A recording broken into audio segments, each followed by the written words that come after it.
सिर्फ लाइव 24 भारत विज्ञापन और खबर देने के लिए संपर्क करें। उसको सिद्ध भी करके दिखाया। 200 से ज्यादा गरीब कल्याण की योजनाएं देश के 140 करोड़ जन को छूने वाली, लाभान्वित करने वाली बनाई। न केवल बनाई बल्कि उनको सरकार ने मूर्त रूप भी दिया और उसका लाभ जिनको मिलना चाहिए था वहां तक पहुंचा है। चाहे वो स्वच्छता अभियान हो, स्वच्छता अभियान के माध्यम से प्रधानमंत्री जी ने उन माताओं बहनों को सम्मान दिया जो आजादी के 65 वर्षों के बाद भी सुबह या शाम, रात को सूर्य छिपने के बाद खुले में शौच जाना पड़ता था। उनके सम्मान के लिए उन्होंने 12 करोड़ से ज्यादा सम्मान घर, शौचालय उनके सम्मान के लिए बनवा के दिए।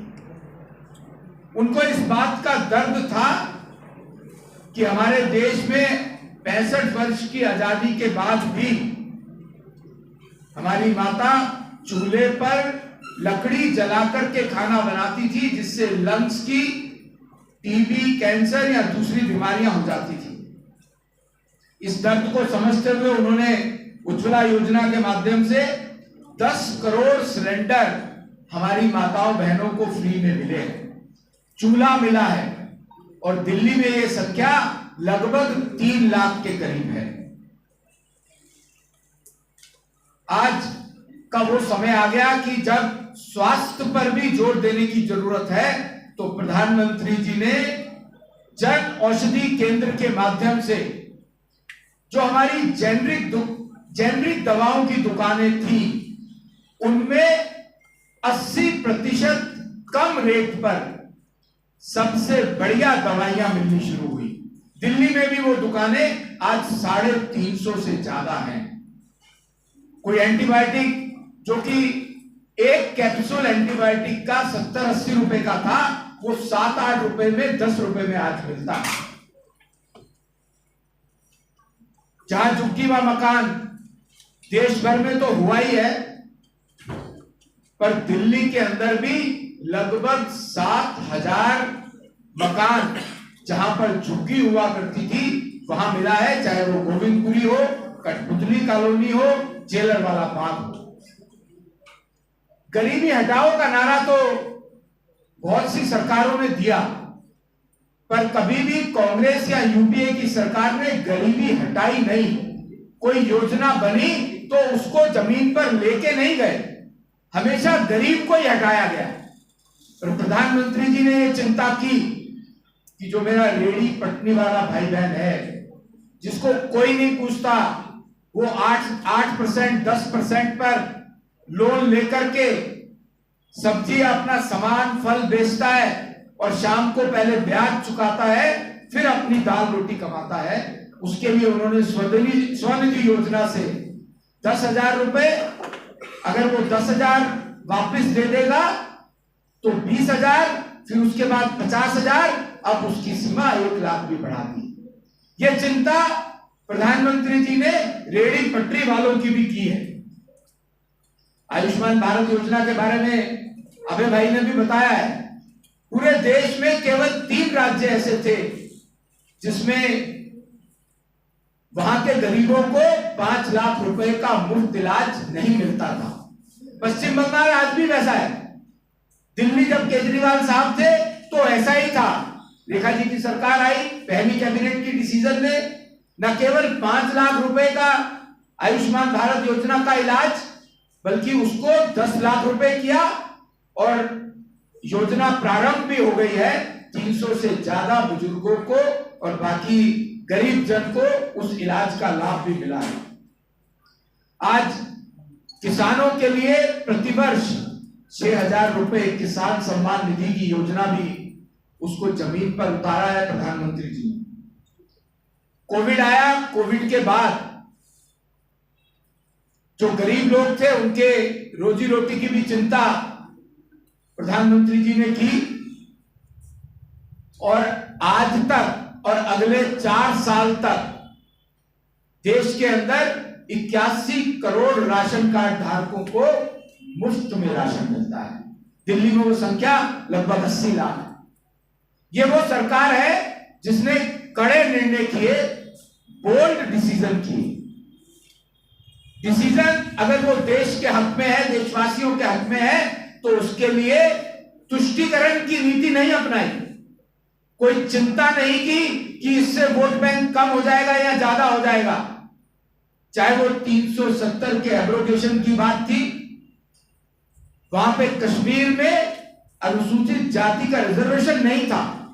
370 के एब्रोगेशन के बाद वो भी रिजर्वेशन वहां के अनुसूचित जाति के भाइयों बहनों को मिला।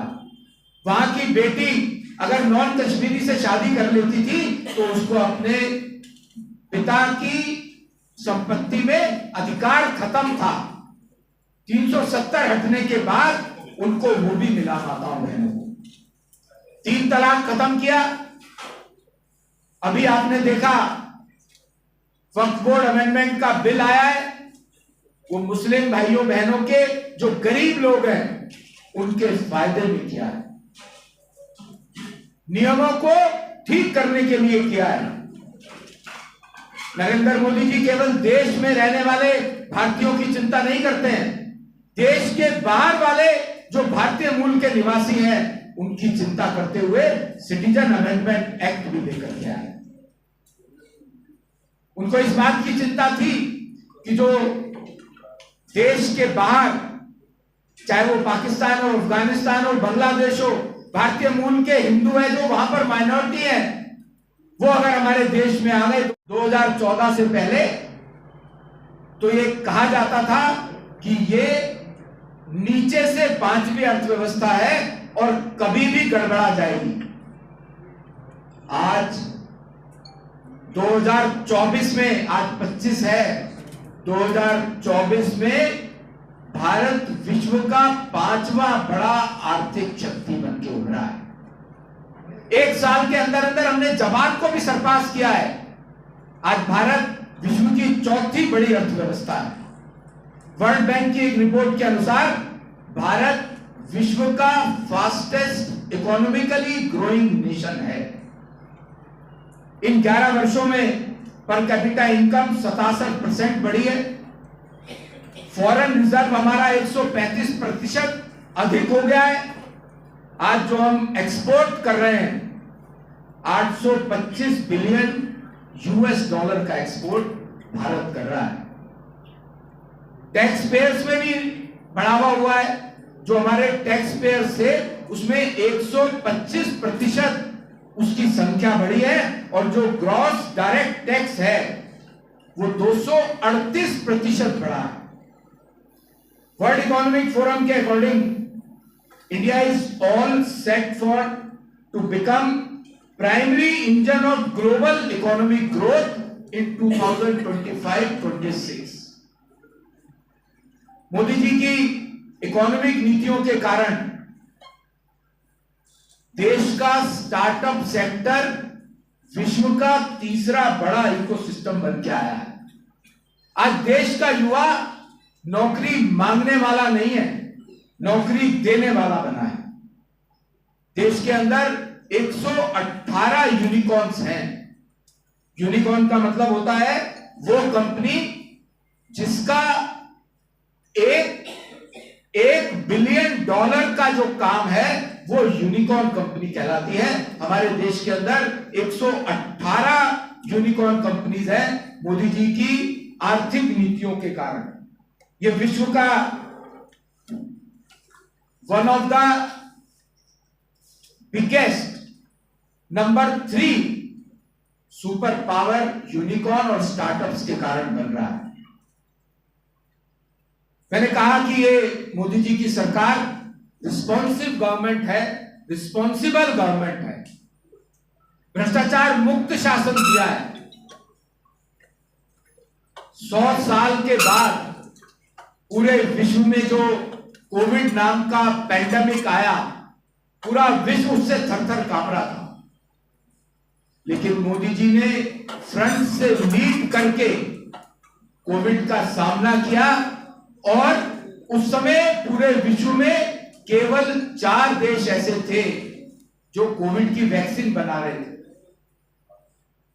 और अगर वो हम इंपोर्ट करते तो जो वैक्सीन हमें मुफ्त में लगी है, जिसकी इंडिजिनस कॉस्ट भी 800-700 रुपए है, वो एक डोज एक वैक्सीन का इंजेक्शन हमें आपको 20,000 रुपए में पड़ता।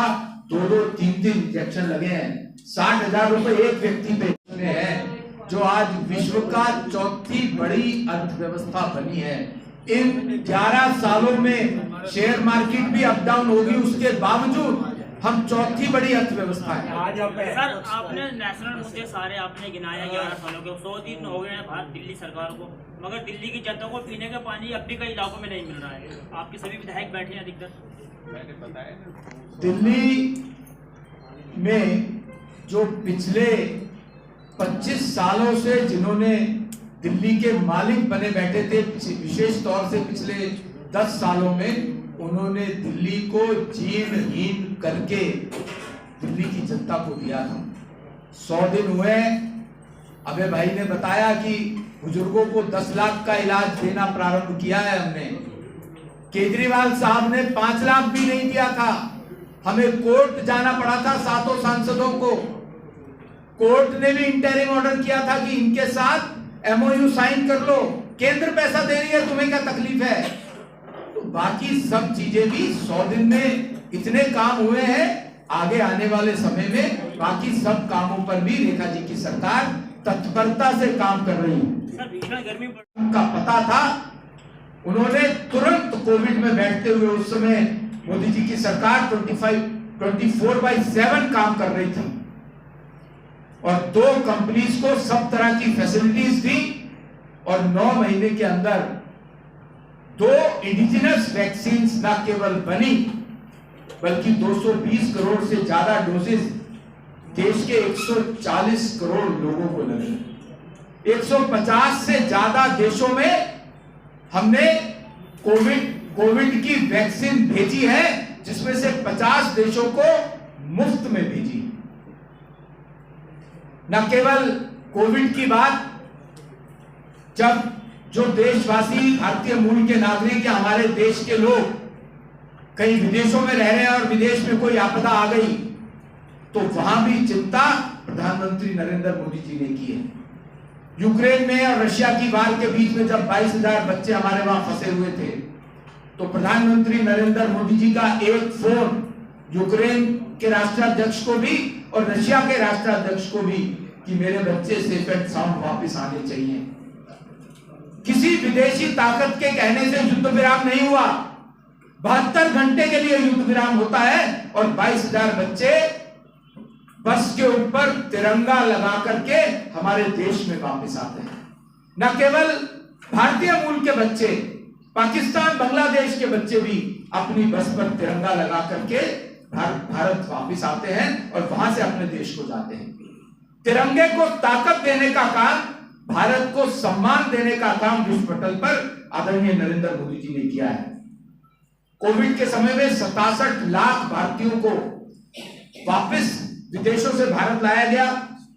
अफगानिस्तान में जब झगड़ा बढ़ा तो 5,000 भारतीय मूल के नागरिक देवी शक्ति अभियान के तहत हमारे देश में आए। सिटीजन अमेंडमेंट एक्ट के बारे में मैं आपको बता चुका हूं। मैंने बताया कि आज देश का युवा नौकरी मांगने वाला नहीं है, नौकरी देने वाला बना है। 2014 से लेकर 24 तक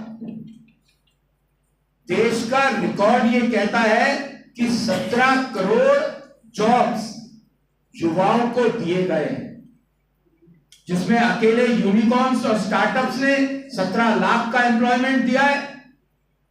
और 2022 अक्टूबर से प्रधानमंत्री जी ने रोजगार मेलों की शुरुआत की और उसमें देश के 10 लाख युवा आज देश की विभिन्न सर्विसेज में हैं, उनको नौकरी दी गई है।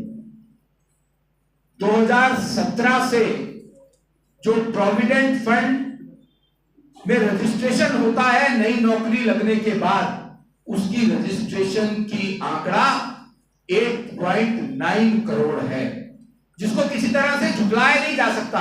ये जो फिगर्स है, मैं सरकार के नाते, सरकार में मंत्री होने के नाते बहुत जिम्मेदारी से देश को बता रहा हूं आपके माध्यम से। और जो हमारा रोड इंफ्रास्ट्रक्चर का काम है, पिछले 10 वर्षों में ये जो हाईवेज बने हैं, 2014 तक देश के अंदर 92,000 किलोमीटर का हाईवे था। उस समय 12 किलोमीटर प्रतिदिन के हिसाब से हाईवे बनता था। आज 28 किलोमीटर प्रतिदिन के हिसाब से देश में हाईवे बनता है और 10 सालों के अंदर 60,000 किलोमीटर नया हाईवे बना करके देश की सरकार ने मोदी जी के नेतृत्व में, नितिन गडकरी जी के मार्गदर्शन में हमने जनता के सुपुर्द किया है।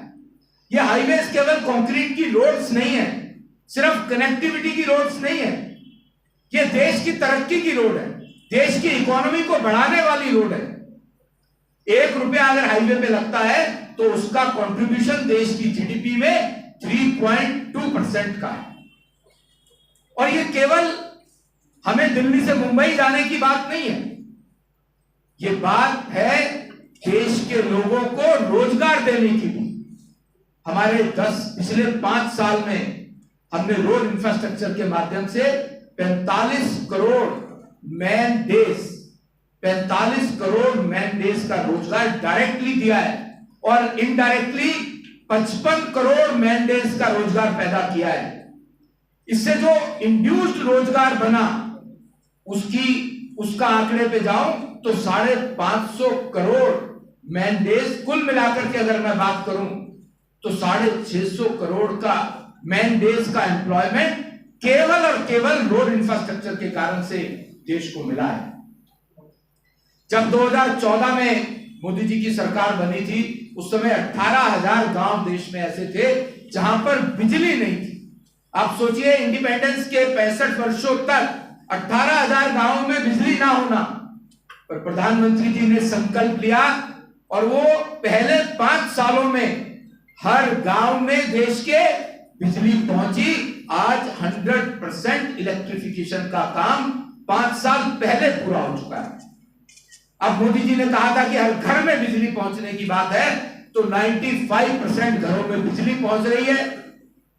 वहां बल्ब जलाए और जो जल जीवन मिशन है प्रधानमंत्री जी का, उसके माध्यम से 15 करोड़ घरों में नल से पीने का साफ स्वच्छ पानी पहुंचा है। 15 लाख का नहीं किया था, एक बात। दूसरी बात, जितनी बातें मैंने आज बताई हैं, मैंने कंपैरिजन किया 2014 से पहले का भी और 2014 से 25 तक का भी। उसका जवाब मैं आपके माध्यम से जिन लोगों ने यह प्रश्न पूछा है, अपोजिशन वालों ने, उनसे पूछना चाहता हूं कि उनके समय में भ्रष्टाचार के ऊपर उनकी क्या नीति थी, देश की सुरक्षा को लेकर के उनकी क्या नीति थी, देश की युवाओं को लेकर के एम्प्लॉयमेंट पर क्या नीति थी। सर, हमने जो सवाल सिंदूर में देखा, आकाश टीम वो कमांड और कंट्रोल एयर डिफेंस सिस्टम है जिससे भारत की तरफ आने वाला कोई भी ड्रोन और हवाई हमला नेस्तो नाबूद किया जा सकता है। ब्रह्मोस मिसाइल हम इंडिजिनस बनाते भी हैं और उसको एक्सपोर्ट भी करते हैं। 2014 में नक्सलाइट्स प्रभावित जिले 126 थे, आज केवल 18 जिलों में नक्सलाइट प्रभाव है। मित्रों, डिफेंस की जो कैजुअलिटीज हैं, 72% उसमें हमारे डिफेंस पर्सनल्स की कैजुअलिटीज में कमी आई है और 70% रिडक्शन है डिफेंस के कारण से। जो डेथ होती थी डिफेंस फोर्सेस की, वो 70% उसमें कमी आई है। एक समय था जब बॉर्डर रोड सरकारें नहीं बनाती थी कि वहां से चाइना, पाकिस्तान, म्यांमार से आतंकवादी या दूसरे लोग आ जाएंगे, पर इस बात की चिंता ना करते हुए अपने देश की सीमाओं को सुरक्षित करने के लिए, सेनाओं को वहां तक सुगमता से पहुंचने के लिए 8,000 किलोमीटर की बॉर्डर रोड्स का निर्माण प्रधानमंत्री जी के नेतृत्व में हुआ है। शिक्षा के क्षेत्र की बात करूं तो जो नई शिक्षा नीति लागू हुई है 2020 से, उसमें हमारे युवाओं को एकेडमिक नॉलेज के साथ साथ स्किल से भी उनको इक्विप्ड किया जा रहा है। ये चिंता भी प्रधानमंत्री जी ने की है।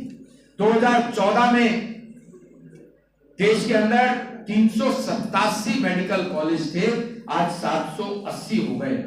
एमबीबीएस की सीट 51,000 थी, आज 1,18,000 है। मेडिकल पीजी की सीट्स 31,000 थी, आज 74,000 हैं। देश में 723 यूनिवर्सिटीज थी, आज 1350 यूनिवर्सिटी है। हर तीसरे दिन एक नई यूनिवर्सिटी देश के अंदर खुल रही है। देश में कॉलेजेस की संख्या 2014 में 38,000 के लगभग थी, आज 52,000 कॉलेजेस देश के अंदर हैं। 7 एम्स हुआ करते थे, आज 23 एम्स हैं। 13 इंडियन इंस्टीट्यूट ऑफ मैनेजमेंट थे, आज 21 हैं। इंडियन इंस्टीट्यूट ऑफ टेक्नोलॉजी 16 थे, आज 23 हैं। प्रधानमंत्री जी का यह वायदा है देश से कि अगले 5 सालों के अंदर देश के हर जिले में, लगभग 700 जिले हैं, हर जिले में मेडिकल कॉलेज होगा। हर साल 10,000 से ज्यादा मेडिकल की सीट्स देश के अंदर बढ़ रही हैं। दिल्ली के बारे में भाई अभय जी ने बताया है। मैं अंत में हम वो एरिया क्रॉस करते हैं। दिल्ली से मेरठ रैपिड मेट्रो प्रारंभ हो चुकी है। मैं आपको दिल्ली को डीकंजेशन करने का जो प्लान, जो अभी अभय भाई ने बताया कि 1 लाख करोड़ से ऊपर की योजनाएं दिल्ली के लिए सैंक्शन हुई हैं, कुछ योजनाएं पॉइंटर्स के रूप में बताता हूं आपको। दिल्ली अमृतसर कटरा का जो हाईवे है वो ईस्टर्न पेरिफेरल वे पे मिलता है, उसको एयरपोर्ट से कनेक्ट करने का, यूईआर 2 से कनेक्ट करने का प्रोविजन हमने कर दिया है। यूईआर 2 में जिन्होंने दिल्ली देहरादून जाना है, सोनीपत के लोगों ने, उनको दिल्ली ना आना पड़े, वो जाम और जो अटल टनल बनाई गई वो लॉन्गेस्ट, विश्व की सबसे लंबी हाईवे की टनल है। अभी आपने देखा चेनाब ब्रिज जो प्रधानमंत्री जी ने लोकार्पित किया है, वो हाईएस्ट रेलवे ब्रिज है वर्ल्ड का, देश का नहीं। पंबन सेतु का उद्घाटन आदरणीय प्रधानमंत्री जी ने किया था रामेश्वरम की कनेक्टिविटी के लिए।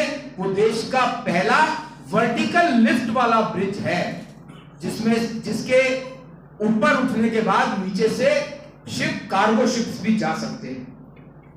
ऑल वेदर रोड्स की बात करूं, टनल की बात करूं, तो आज कश्मीर से कारगिल, जो कि बहुत स्ट्रेटेजिक है, वहां जाने में 7-8 घंटे लगते हैं। केवल आधे घंटे में सोनमर्ग से कारगिल पहुंचने का रास्ता जोजिला टनल के माध्यम से बनके तैयार होने वाला है।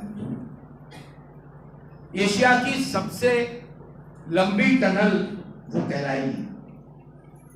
असम से मेघालय जाना हो 220 किलोमीटर का रास्ता है पहाड़ी। उसके ऊपर प्रधानमंत्री नरेंद्र मोदी जी की योजना से जो ब्रिज बन रहा है, जो 2028 में बन के पूरा होगा, 17 किलोमीटर का पुल बन रहा है ब्रह्मपुत्र के ऊपर, जिसको डुबरी फुलवारी ब्रिज बोलते हैं। वो हमारी सेनाओं की कनेक्टिविटी के लिए भी बहुत महत्वपूर्ण है। आप सोचिए 220 किलोमीटर का रास्ता असम से मेघालय जाना है, केवल 1-1.5 घंटे में, बल्कि 1-1.5 घंटा भी मैं ज्यादा कह रहा हूं, 17 किलोमीटर है तो आधे घंटे में असम से मेघालय, मेघालय से असम आया जा सकता है। विकास के साथ साथ विरासत पर भी प्रधानमंत्री जी का बहुत जोर रहा, चाहे वो काशी विश्वनाथ के कॉरिडोर की बात हो, महाकाल के कॉरिडोर की बात हो, भगवान श्री राम के मंदिर के बनने की बात हो, केदारनाथ बाबा पर, वहां पर उसके आसपास का कॉरिडोर, उसका जीर्णोद्धार करने की बात हो। न केवल हमारे धार्मिक स्थलों का जो हमारी विरासत है उसको सुदृढ़ किया है, बल्कि उस वहां तक पहुंचने के लिए जो कॉरिडोर्स और हाईवेज बनाए गए हैं वो भी अद्वितीय हैं। कैलाश मानसरोवर यात्रा के लिए पिथौरागढ़ से जो ऑल वेदर रोड बनी है चाइना तक पहुंचने के लिए, उस एक पॉइंट पर जहां पर वो रोड समाप्त होती है, वहां से कैलाश मानसरोवर के दर्शन कर सकते हैं। विकास के साथ साथ प्रधानमंत्री जी ने विरासत पर भी देश की जनता को समर्पित किया है। मैंने कहा ये सरकार वो सरकार है जिसने ये सिद्ध किया कि देश में भ्रष्टाचार मुक्त शासन भी दिया जा सकता है। 14 से पहले अखबारों की सुर्खियों में कभी 2G घोटाला आता था, कभी कोलगेट घोटाला आता था, बोफोर्स घोटाला आता था, नेशनल हेराल्ड का घोटाला आता था, और प्रधानमंत्री से लेकर के सब बड़े नेता उसमें इन्वॉल्व थे, यूपीए की सरकारों के, कांग्रेस की सरकारों। पिछले 11 वर्षों में एक भी मंत्री पर एनडीए की सरकार में कोई भ्रष्टाचार का आरोप तक नहीं। 2014 में जब प्रधानमंत्री जी ने लाल किले के प्राचीर से अपना पहला भाषण प्रधानमंत्री के रूप में दिया था, तो उन्होंने स्वच्छता की बात की थी, उन्होंने आधार कार्ड को बैंक अकाउंट के साथ जोड़ने की बात की थी। तो उस समय की अपोजिशन ने बहुत उसका मजाक उड़ाया था कि प्रधानमंत्री लाल किले से ये कैसी छोटी छोटी बातें कर रहे हैं, यहां पे तो इंटरनेशनल बात होनी चाहिए, पाकिस्तान, चाइना, अमेरिका की बात होनी चाहिए। पर प्रधानमंत्री जी ने यह सिद्ध करके दिखाया कि स्वच्छता देश के लिए कितना महत्वपूर्ण है। 12 करोड़ शौचालय दिए माताओं बहनों। जब आधार कार्ड को बैंक अकाउंट के साथ जोड़ा और फिर उसके फोन नंबर के साथ जोड़ा और जो डायरेक्ट बेनिफिट ट्रांसफर की स्कीम प्रारंभ की, उससे देश में भ्रष्टाचार जो बिचौलिए किया करते थे वो खत्म किया प्रधानमंत्री जी ने। स्वयं राजीव गांधी जी ने संसद में ये कहा था कि सरकार का 1 रुपया चलता है और 10 पैसे या 12 पैसे जनता तक पहुंचते हैं। आज सरकार का 1 रुपया चलता है तो 1 रुपया पूरा लाभार्थी तक, देश की जनता तक पहुंचता है। इस माध्यम से अब तक 3.5 लाख करोड़ का लीकेज खत्म किया है। 3.5 लाख करोड़ का भ्रष्टाचार प्रधानमंत्री जी ने केवल एक स्ट्रोक से खत्म किया है। समाता लगता है कि जब 11 सालों में 27 करोड़ देशवासी गरीबी रेखा से बाहर निकलते हैं। अभी आप लोगों ने ऑपरेशन सिंदूर टीवी पर लाइव देखा है। 2008 में जब मुंबई पर हमला हुआ था तो उस समय की सरकार ने देश के इनोसेंट 250 से ज्यादा नागरिकों के मरने के बाद भी कोई एक्शन नहीं लिया। पाकिस्तान से साफ पता लगा कि कराची से समुद्र के रास्ते आए हुए आतंकवादी थे। वहां की सरकार पाकिस्तान के साथ पेपर पर समझौता करती थी, लेकिन प्रधानमंत्री जी ने यह बताया और दिखाया कि यह बदला हुआ भारत है। टेररिज्म पर 0 टॉलरेंस है देश का। कोई भी आतंकवादी हमला बर्दाश्त नहीं किया जाएगा।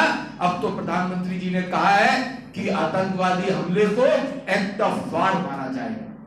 चाहे 2016 की सर्जिकल स्ट्राइक हो, पाकिस्तान के अंदर घुस के आतंकवादी ठिकानों को निस्तो नाबूद किया था। 2019 की पहलगाम में 26 इनोसेंट नागरिकों को पाकिस्तान द्वारा प्रायोजित आतंकवादियों ने नृशंस हत्या की। केवल 14 दिनों के अंदर प्रधानमंत्री जी और देश की सरकार ने, देश की सेना ने मिलकर पाकिस्तान के अंदर पल रहे 100 किलोमीटर दूर 9 आतंकवादी ठिकानों को निस्तो नाबूद किया। हमारी गवर्नमेंट रिस्पॉन्सिव है। उस समय जो पहला हमला आतंकवादी ठिकानों पर किया, उस समय वहां के नागरिकों के ऊपर कोई हमला नहीं हुआ, वहां की सेना को नहीं छेड़ा गया। लेकिन जब पाकिस्तान की सेना ने रिटेलिएट किया तो उसका मुंह तोड़ जवाब भी भारत की सेना ने दिया है। एक वो समय था जब पाकिस्तान से गोली चलती थी तो बॉर्डर पर बैठा हुआ हमारा सैनिक पीछे मुड़ के दिल्ली की तरफ देखता था कि मुझे आदेश मिलेगा। 72 घंटे बाद मिलता था। हमारे कई सैनिक हताहत हो जाते थे। आज सेना को क्लियर कट ऑर्डर्स हैं गोली चलेगी तो उसका जवाब गोले से देना है। आज सेना के सम्मान में भी आदरणीय प्रधानमंत्री जी खड़े हुए हैं। मित्रों, डिफेंस के सेक्टर में भारत आत्मनिर्भर हुआ है और आज हमारा एक्सपोर्ट, टोटल एक्सपोर्ट 21% बढ़ा है। 2014 में ये एक्सपोर्ट केवल 1941 करोड़ था, आज ये 22,000 करोड़ हुआ है। आत्मनिर्भर भारत में है जो आज विश्व का चौथी बड़ी अर्थव्यवस्था बनी है।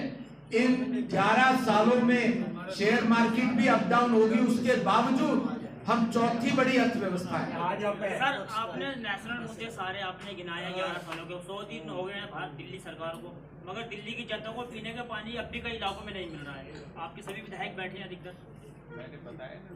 दिल्ली में जो पिछले 25 सालों से जिन्होंने दिल्ली के मालिक बने बैठे थे, विशेष तौर से पिछले 10 सालों में उन्होंने दिल्ली को जीर्णहीन करके दिल्ली की जनता को दिया था। 100 दिन हुए, अबे भाई ने बताया कि बुजुर्गों को 10 लाख का इलाज देना प्रारंभ किया है हमने। केजरीवाल साहब ने 5 लाख भी नहीं दिया था। हमें कोर्ट जाना पड़ा था 7 सांसदों को। कोर्ट ने भी इंटरिम ऑर्डर किया था कि इनके साथ एमओयू साइन कर लो, केंद्र पैसा दे रही है, तुम्हें क्या तकलीफ है। तो बाकी सब चीजें भी 100 दिन में इतने काम हुए हैं। आगे आने वाले समय में बाकी सब कामों पर भी रेखा जी की सरकार तत्परता से काम कर रही है। चालू हो जाएगा। सिंधु के बारे में आपने जिक्र किया, इसके अंदर विपक्ष ने भी बहुत इसके अंदर कहा था कि अगर ऑपोजिशन है तो कहां पर सबूत मांगे गए थे, हालांकि और डायरेक्शन भी बाहर गया था। क्या कहेंगे इस पे? बहुत शर्म की बात है उन लोगों के लिए जिन्होंने देश की सेना पे इस बार फिर सवाल उठाया है। पूरे विश्व ने देखा है कि 9 आतंकवादी ठिकाने भारत की सीमा से 100 किलोमीटर दूर भारत की सेना ने आतंकवादियों के 9 ठिकानों को निस्तनाबूद किया। भारत की सरकार रिस्पॉन्सिव गवर्नमेंट है। उस समय वहां के पाकिस्तान के निवासी और सेना को नहीं छेड़ा गया। 200 किलोमीटर अंदर जाकर के भारत की सेना ने पाकिस्तान के सैनिक ठिकानों को सत्यानाश किया है। 3 दिन के अंदर ऑपरेशन सिंदूर को खत्म किया है भारत की सेना ने, प्रधानमंत्री जी के नेतृत्व में। आप एक बात सोचिए, जो हमारे देश के नागरिक गुजरात, राजस्थान, पंजाब, जम्मू कश्मीर के बॉर्डर पर रहते हैं, अपोजिशन वालों ने सवाल उठाया कि 3 दिन में कैसे खत्म हो गया। अरे हमारा काम पूरा हो गया। हमने वहां पर 100 से ज्यादा आतंकवादियों को खत्म किया, 5 ड्रेडेड टेररिस्ट को खत्म किया, पाकिस्तान की सेना का माकूल जवाब दिया, पाकिस्तान घुटनों पे आ गया। उसके बाद हमें अपने नागरिकों की भी चिंता है। लड़ाई होगी तो हमारे लोगों का भी नुकसान होता है। भारत की सेना ने, भारत के प्रधानमंत्री जी ने अपने भारतीय नागरिक जो बॉर्डर के पास रहते हैं उनकी चिंता करते हुए हमारा काम पूरा होने के बाद हमने जो आतंकवादियों को खत्म करना था वो खत्म करने के बाद, पाकिस्तान को जवाब देने के बाद सीज फायर किया है। Sir thank you. 100 दिन है विकास के, 100 दिन है विरासत को बढ़ाने के, 100 दिन है जनता की ईज ऑफ लिविंग के, 100 दिन है जीवन स्तर बेहतर करने के, 100 दिन है बेहतर पानी की व्यवस्था करने के। टैंकर जहाँ जमीन में पहुँचे, जीपीएस के माध्यम से पहुँचे, बेहतर ट्रांसपोर्ट इलेक्ट्रिक व्हीकल के माध्यम से जो अभी 600 इलेक्ट्रिक व्हीकल हैं, 2000 और आने हैं। और दिल्ली की स्वास्थ्य व्यवस्था बेहतर करने के लिए जो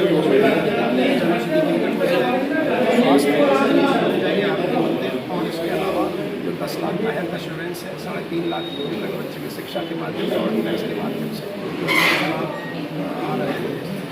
फीस उसको कंट्रोल करने की तैयारी हो रही है। इसके अलावा जितना सड़क सेवा पानी है बहुत तेज गति से आप होगी। आज 70% का तीसरे की वोट से बढ़ेगा। विषय चौथा विषय यमुना में जो सीवेज गिरते थे उसे 40 सीवेज की कुल उसमें रियल टाइम ऑडिटिंग और डायरेक्ट करना था उसको डालने के बाद इसके अलावा पोल्यूशन कम करने के लिए स्प्रिंकलर बहुत सारी हमारी सदर मशीनरी दिल्ली सरकार ने ऑर्डर किया है MCD को और उसको जाने अभी दिया है। और इस तरह से मुझे लगता है कि सरकार बहुत कम होती है विधायक के नाते फर्क महसूस करता हूँ कि आने वाले समय में दिल्ली बेसिक सौंदर्य साफ सफाई